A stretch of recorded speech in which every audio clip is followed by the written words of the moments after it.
Hello mga ka-express, magandang araw po sa inyong lahat. So for today's video ay i-update ko po muli kayo sa mga activities ni Alex Eala sa mga darating na laban niya.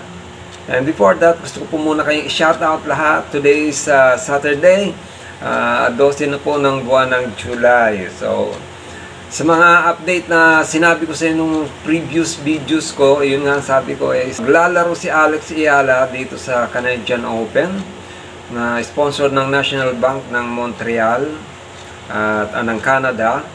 At ang kanilang paglalaroan, ang kanilang level na paglalaruin ay WTA 1000. So mataas pong level mga ka-express.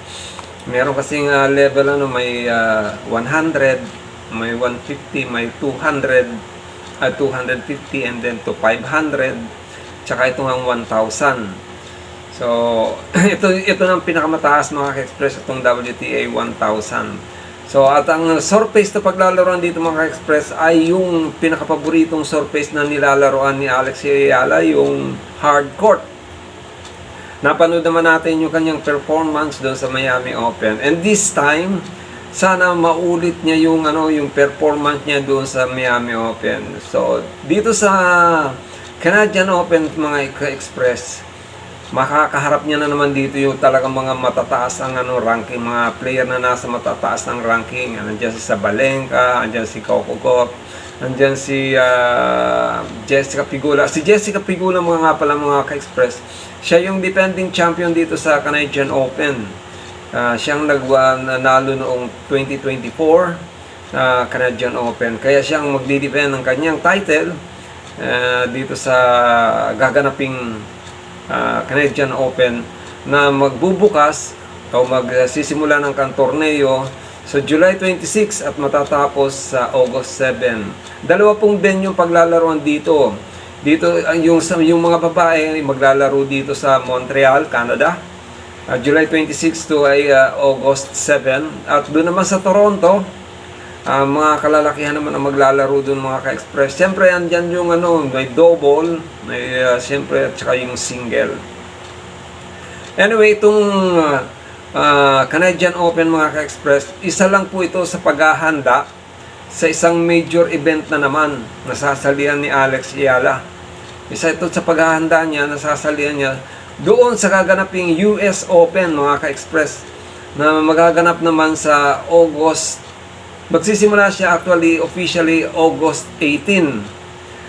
Pero yung unang first round, round 1 kasi magsisimula yung qualifier sa August 18. August 18 yan mga ka-express.